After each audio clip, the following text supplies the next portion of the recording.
Welcome to Healthcare IT Today. I'm John Lynn, together with my colleague and friend Colin Hung.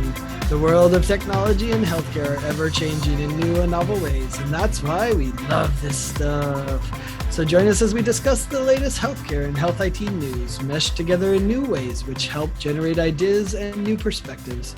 Plus, we'll have a little fun along the way. On today's episode, we'll be talking about what we're looking forward to this fall in our Health IT Fall Preview. And be sure to follow the show on Twitter at the hashtag HITSM and our personal accounts at TechGuy and at Colin_Hung. Plus, check out our 15 years of Health IT blog content at healthcareittoday.com. I imagine you're ready for fall, but not nearly as much as me because it is still 102 degrees outside here. So give me fall. It is quite warm here in Toronto, but not nearly as warm as it is in Vegas, I'm sure. Yeah, what's warm? The 80s or something? No, it's in the high 90s here, which is scorching for us. That is. Are you going to be all right? Yeah, I'm kind of melting. I feel like, John, for this episode, almost like I'm expecting Health IT stuff to walk down a runway or something. We're doing like a fall preview. It's like our fall fashion preview, right? That's what I have in my mind. I feel like I need to pop up in the video version, a little, model, supermodel or something. Yes. And we're showing off this year's app.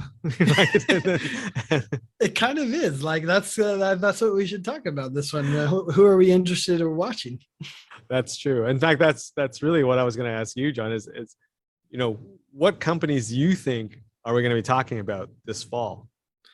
Yeah, so I think there's two categories of company and maybe a third that, we've kind of already been starting.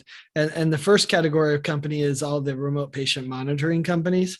I'm really amazed with what companies like Carium are doing. They're really approaching it from a different angle than what they, a lot of the other RPM companies are doing. And so I think they're interesting, not just in healthcare, but even healthcare adjacent groups that are really trying to push that envelope around wellness. So I think companies like that understand influencing behavior, have the connectivity to all of those wearable devices and data that's needed, and really pushing to do behavior change is really interesting. Another one that I was fascinated by and interesting, this one correlates with another category that'll be interesting to me, and that's Lyrio, Lyrio, if I remember right. I met them at the HIMSS conference, and they're really tuning personalized AI to do the behavior change and kind of an ongoing, always learning model, because every message that I send you, I learn something more about you, based on your interaction, or even maybe more importantly, your lack of interaction or your partial interaction. Each of those influences how I should respond to you, and getting that kind of personalization is really incredible. So that's, I think, the RPM, then AI is another area. And then probably a third one that I think, we'll be watching for is the digital front door. So just everyone trying to figure out, okay, how do I provide an amazing patient experience that works when they can sit in the waiting room and when they can't, because we're going to still be weaving back and forth between that. Those are interesting ones. I'm especially interested in Lyrio. That's going to be a company I agree. I think we're going to be talking about them in the fall. For me, I'm going to knock off a couple of the obvious ones. I think we're going to be talking about Epic this fall. They're sort of perennially, we're going to be talking about Epic. I think more so, we're going to be talking about Cerner, of course, with their new CEO and, what new directions or hints of new directions we might be seeing from that company. Maybe a change in philosophy. Not really sure what's going to happen, but I think we're going to be talking about them because of that change at the top. I also wonder if we're going to see maybe some fallout in terms of people moving from Cerner on to other companies, right? Just that tends to happen as management changes. So I think we're going to be talking about them. It's interesting you say that, because I would almost describe some of what happened at Cerner is that, the founder passed away, unfortunately, and the other guy came in and chopped a bunch of stuff stuff, right? Like he's the fall guy. It's kind of like in football, right? You have the legacy coach that's amazing that has it. Then you have the fall guy after it, and then the next guy can actually do the good work. So, maybe that's the case with Cerner. Is that okay? He did all the hard work of cutting out the fat and doing things that he needed to, and will this third guy bring it up? But yeah, I mean, to your point, we're going to be talking about Yeah, it. it's definitely going to be a hot topic. I think as well, we're going to be talking about Walmart and Amazon, right? Hmm. I think this past summer, we've obviously talked about Google and Apple with their closing of their shuttering of their health Yeah, divisions and scaling it down, I think, is the PR term they used, PR right? term, yeah, scaling it down. but I think we're going to be talking about Walmart and Amazon. Because I think now there's a gap in the market in terms of we want to talk about big tech, and those two I think fall into that category. And I think also they've made strides quietly over the last year or plus in the retail health space with their acquisitions, with some of the smart things that they're doing. And I think this fall, certainly I'm going to be looking for now the real stories. Let's talk about the successes. Let's talk about what they're doing. I'm not predicting that there's going to be a big giant reveal, but I think there's going to be a thirst to understand what's really happening in that space, because they've been flying under the radar during this whole COVID time. Yeah, well, I mean, I think I'm on the record of Amazon and what they're going to do in healthcare, and probably the most potential of any of those. So I won't be surprised in that happening for sure. I think there's also going to be some interesting security companies, and they're going to be in the news and in discussions for both good and bad, right? An example of that is Fortinet, right? They were in the news recently about some vulnerabilities and different things, but they're also going to be in the news because they stopped so much of it, right? So, we're going to see a lot with them. I think Proofpoint's a really fascinating one because most CIOs and CISOs have realized that, okay, I've kind of got my physical IT security down in a good way. It's interesting. I'm calling it physical now, because that there is the physical security as well. But I'm talking about the firewalls and router protection and management, et cetera, right? And creating different networks that for your med device so that they're separate from the other, and all those things. Like we got a pretty good handle on that. But what we don't have a handle on is the vulnerability known as humanity and the people at an organization. So I think companies like Proofpoint that offer solutions around the spam and different phishing attacks on healthcare organizations are going to become more and more important, and being able to do what we did on the physical security side, network security side, being able to do that on the human side, I think is going to be a powerful topic. I think so. I love those companies. Those are ones definitely to keep your eyes on. And just in general, the security space is always going to be a hot topic. And I think in the fall, it's going to be remain hot. For me, I'm looking a bit more practical. I'm looking at revenue cycle companies. In particular, I'm tracking and looking at a company like Coral Health, which, by the way, for full disclosure, is a supporter of healthcare IT today. But they've created some really interesting AI technology to help implement behavior change in physicians to help them document better, so that the downstream impact on the coding and the claims is better, right? And so they're attacking the problem at the source rather than try to put the band-aid at the tail end of that process. And we're doing a series of interviews with them to really kind of uncover what that AI means and how that behavior change is happening. To me, that's sort of a practical application of AI that doesn't get into the clinical AI, which has kind of got a little bit of a cloud hanging over it right now. So I'm excited to see what's happening in the revenue cycle area.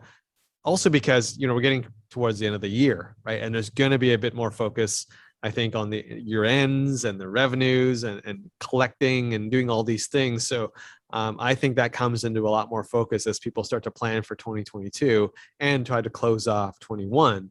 I think revenue cycle is going to be top of mind for a lot of people, and we're going to be reading about those kinds of companies. Yeah, we probably should have full disclosure that half of the companies we talk about advertise on healthcare IT today, since about half of health IT advertises on healthcare IT today. So full disclosure there, there's a whole mix of them. But it is interesting what you said about revenue cycle, and being able to make that more sophisticated is so powerful. And Coral Health's a great example of that. I think we're seeing it in the payment side as well. I think there's a company, I think it's called RevCycle Plus, and I read something recently about what they were doing, pulling Amazon data, so then they can customize the messaging that they're sending to patients, because based on the Amazon data, they can predict, okay, they're not going to pay ever. So why are we even collecting it? We should just write it off and do something else with it, right? Whereas if we do this one, we do a payment plan, that makes sense. So I mean, these sophisticated strategies which pull out the data from other industries to help understand the patient, I think is a powerful trend as well, right? As far as that's concerned. And I think that the other one along those lines, though, and this is really a kind of a category of healthcare IT, is the communication platforms. I think we all have, every health system has 10 communication platforms. So consolidating that and figuring out which ones make sense for both internal communication and the external communication to the patient. And do those need to be the same, or should they be separate? I think we're going to be talking a lot about that, because we've needed those systems. We now have some experience with those systems because of COVID. And so now we're going to say, okay, what's the better way, since we're probably going to have to be doing a lot of this communication going forward, and that relationship with the patient and communication channel with them is going to become so important. Yeah, that was actually the theme of one of the questions I posed to the panel at HIMSS in the pre-conference. We've kind of swung the pendulum so far the other way. Like, we've all the departments in the hospital now want to communicate with patients. They all implemented their own versions of it or had it included in the software that they use. And now a patient could literally get 11, 12 messages from the same provider organization in the same day, right? Which is really not a great experience when you think about it. So yeah, I think there's consolidation going to be happening, but not in the sense of mergers or acquisitions, but more of, okay, can we get to one or two systems rather than 13 or 14 people emailing or texting patients individually? Let's figure out ways we can get smarter around these conversations, which is very hard and very difficult. But companies like SR Health and Well Health and these kinds of companies are trying to tackle this. I'm sure Relation is doing the same thing, right? And Stericycle Communication Solutions, all these companies are trying to figure out ways to go, okay, how do we take 5 departmental messages, prioritize them, and turn them into one message that we can deliver to the patient? Not as easy as it sounds. Well, and it is a shift, because if you think, EHR dominated the discussion for, I don't know, 5 to 10 years, right? And ironically is still an important discussion, because now it's optimization, it's access to data, it's all that. I mean, it's going to be going forward, but we didn't talk that much about communication in the last decade. But now I think it's really coming to the fore. And this fall, we're going to have to figure out some of that. The exciting thing is because there's been a renewed interest in it, there's been a renewed investment, and the sophistication of what's available has increased beyond what, I think many of us would have even dreamed a decade ago. Hey, if you're just tuning in, you're listening to Healthcare IT Today with John Lynn and Colin Hung. Today, we're talking about what we are both looking forward to this fall, sort of our Health IT fall preview, technologies, conferences, and news. And if you enjoy listening to our show, we think you'll enjoy the Healthcare Wrap podcast with our friends Jared Johnson and Zain Ismail. The Healthcare Wrap has been discussing digital transformation in healthcare for more than 3 years and 150 episodes. Each week, Jared and Zain share provocative thinking for healthcare innovators and digital teams with a fresh, unique style. And yes, of course, there's rapping. Subscribe today to the Healthcare Wrap on Alexa, Spotify, Apple, or anywhere you listen to podcasts. So, John, let's talk about the big elephant in the room. What's your prediction about COVID and the impact it's going to have for health IT in the fall? It's funny you called it an elephant. I was trying to think of a funny quip about what would be a bigger elephant. And then I was like, there's nothing Nothing bigger. like nothing even compares to COVID, like as far as the impact. And man, I mean, when we were talking about, should we even talk about this? Like, I say that now. They're like, oh, are you going to this conference? People ask me, and I'll be like, I've got my flight, but COVID, like I can't make any predictions with COVID. But I mean, let's go out on a limb here and talk a little bit. I actually am going to predict that COVID gets much more manageable in the next month to 2 months, where healthcare IT organizations are not going to be overwhelmed with COVID the way they have been this summer, even, and that they're going to be able to get back to work. They're going to be able to get back to some of the projects that they've had to put off because they have to roll out command centers and remote testing sites and remote vaccination sites. And my prediction is in the next 2 months, we're going to see some improvement or at least some stability in that regard that will allow people to get back to other ones. I mean, we did an interview with Centera about their VMware virtualization implementation, which they did during COVID, which is just shocking that they have the bandwidth and ability to do it. And of course, they commented that we needed to do it, right? It was almost part of the COVID response to have that flexibility. But so that's my first prediction, is that give us a month or two and we'll be back to more normally scheduled program. I certainly hope that's the case. I mean, every day there's different news as to whether the numbers are going up or down or leveling. I think it just depends on where you live. I think for me, I think the impact on health IT, I'll take the other side, on the vendor side, is actually going to be more significant this fall than it has been in this last year for one very big reason. And that is the fact that this newest variant and potentially the next set of variants coming through, the Lambda one or whatever we're calling it next, obviously it's targeting and impacting people who are unvaccinated more harshly than people who are vaccinated. But part of that community is kids, right? We're seeing an increasing number of children being hospitalized in the ICU. And I think as parents, that hits home more than anything. And so I think parents who work at companies, any company, but health IT included, will be a lot more cautious this year than before, when it was just themselves that they were kind of making the risk assessment on. Because now they're not going to want to go back to the office, right? They're going to go, look, if I have kids at home, I'm not going to take the chance. So I'd rather stay at home. Let's just wait until the kids can be vaccinated, and then I'll go back full time or back into more office situations. Or similarly, what we're seeing at conferences, right? Like, or even company get-togethers. Like, okay, you know what? I've got kids at home. I know you're all vaccinated, but there's still a chance one of you might have it.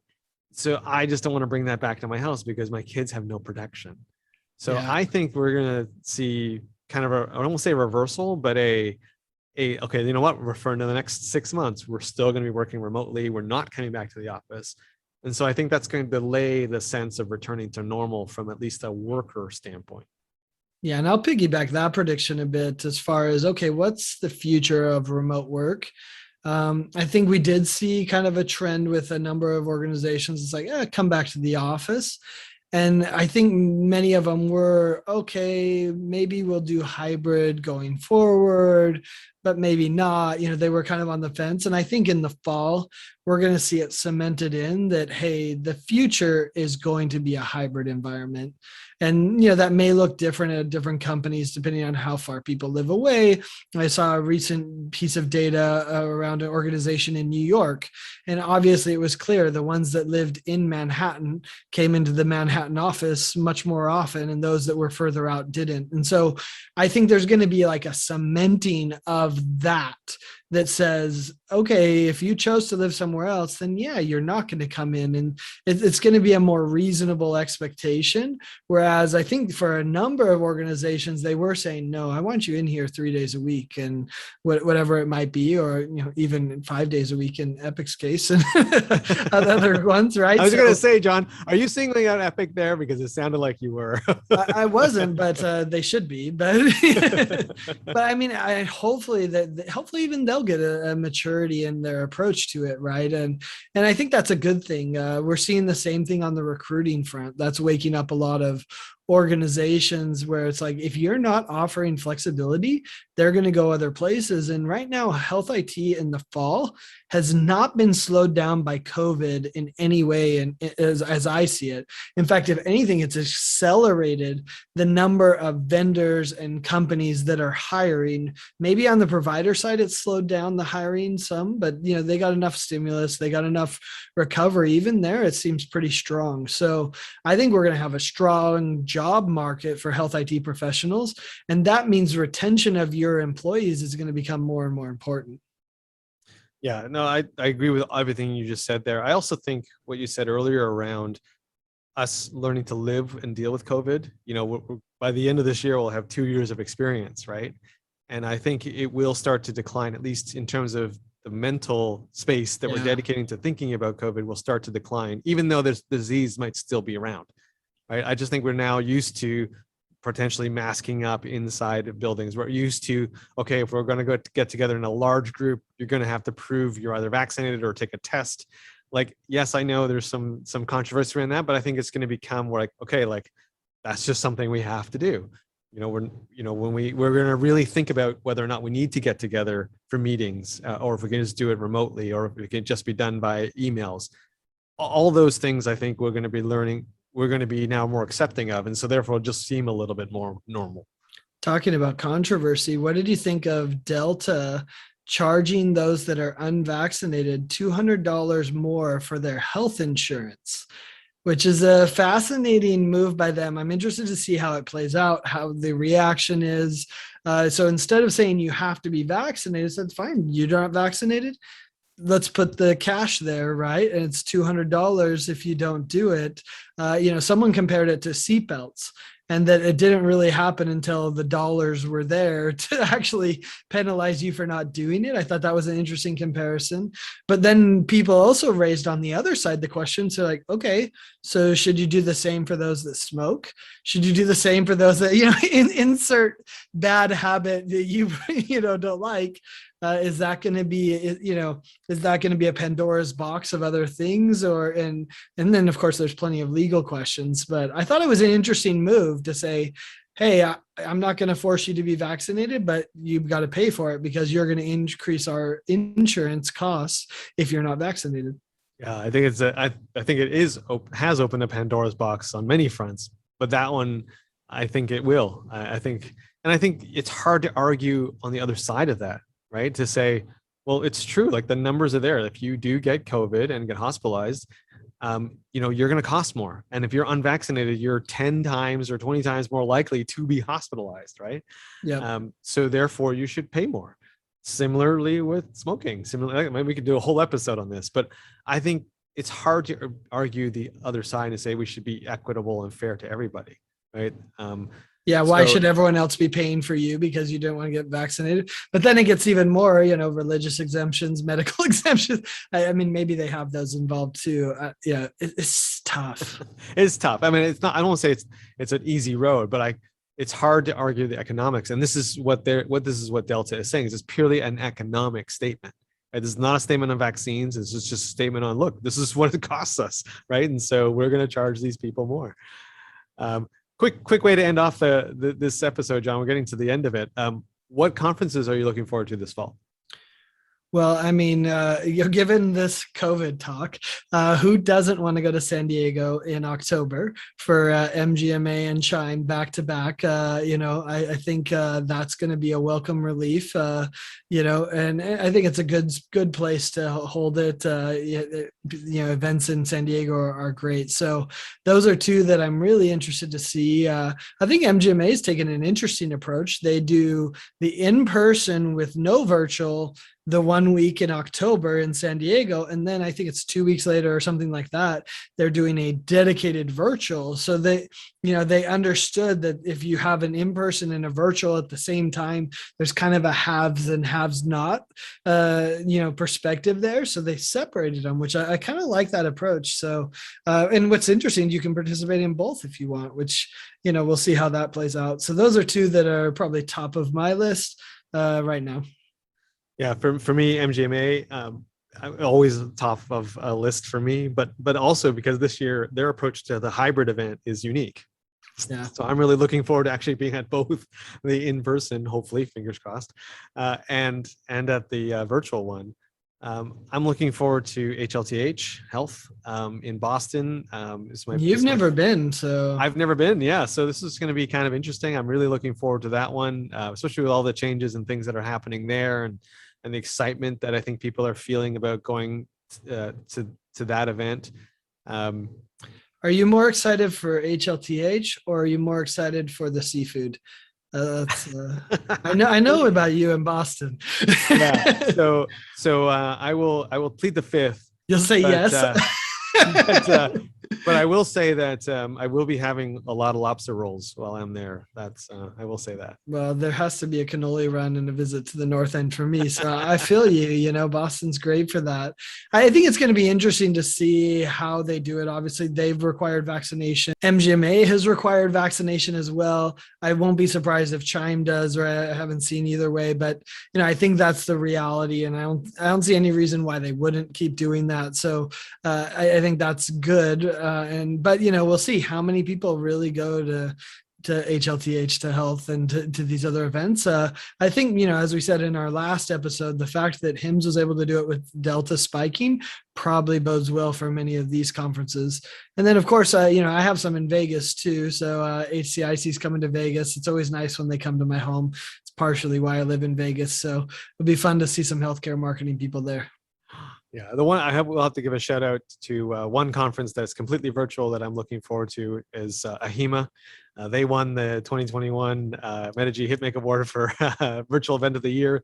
So I'm looking forward to going to that because it was a very well run virtual event. So looking forward to that this year in the fall. Yeah, I'm interested to see if maybe some unique virtual events come up this fall. And is there potentially, a vendor that puts on just a really cool, innovative, user event or something like that? I could see that happening, and it would be, I think it would be a welcome sight for me. I think I'd be interested in seeing how that played out. So, I guess we'll see what the virtual brings, right? But to me, there's a potential for someone to do something creative this fall that we haven't seen before. Yes, this is a shout out to Kairos. More penguin feeding. They had the penguin feeding as part of their more of that. In fact, they should probably do the whole conference from the aquarium in there. I think in Boston. So we'll just do a whole Expo.health event with penguin feeding, and then we'll show some sea lions, and then maybe the some whales. giraffes, Everything. That would be awesome. And then, of course, the keynote speaker is the panda. There you go. There you go.